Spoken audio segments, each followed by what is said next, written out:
Hi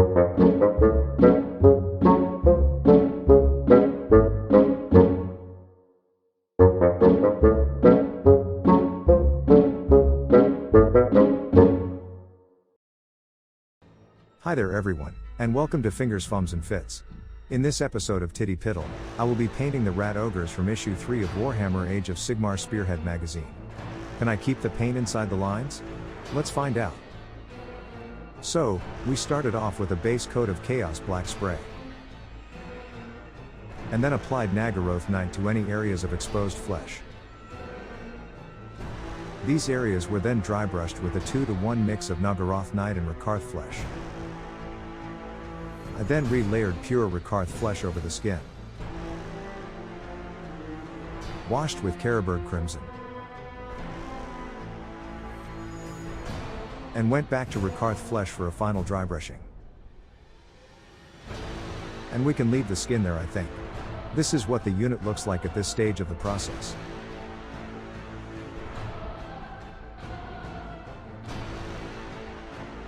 Now let's turn our attention to the fur. All of these areas were painted with, appropriately enough, Eshin Grey. And I was going to use Nuln Oil for this next step, but it didn't provide a dark enough shade. So I watered down some Basilicarnum Grey to use as a wash instead. The fur was then dry brushed with Dawnstone. And finally highlighted with Grey Sear. I then painted any metallic areas, accessories, and warpstone chunks, with Abaddon Black. And then used stippling to apply Iron Warriors to any metallic areas. Lead Belcher was then applied to these areas in the same way.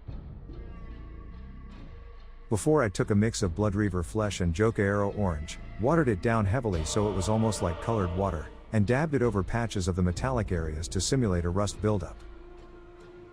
And these rusty areas then got a dry brush with, well, Riser Rust. Before these metallic areas got a wash of a watered down rattling grime, to dull the colors and increase the contrast. Oh, and to add grime. Now that's the metallics taken care of, let's quickly address those warpstone chunks. Firstly, I painted them with Caliban Green. And then applied highlights of Warpstone Glow and Moot Green. Some of these beasts have various pipes and tubes attached to them, which I painted using a combination of XV88, Mournfang Brown, and Baneblade Brown. And then washed with Reikland Flesh Shade. These are disgusting creatures, and have many horrible boils on their bodies. These were first painted with Rakarth flesh. As were the eyes, teeth, and claws. Before I used some Eondon Yellow to make those boils look like they were about to burst. And on the subject of them being disgusting, I took some thinned down blood for the blood god and painted it in and round any scars, to simulate the look of distressed skin. Now, the final detail is that tattered skirting, and I wanted to go for a somewhat tatty leather look.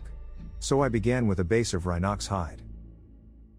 And then applied some Mournfang Brown, but in a very scratchy fashion, almost like stippling, but you want to do it with very little paint on the tip of the brush. This was then repeated, but far more subtle, with XV88, focusing more on the edges, high points, and any tears in the fabric. I then tied it all together with a glaze. Going back to the original shade of Rhinox hide, I watered it down until it was the consistency of colored water, and applied it to the skirting areas.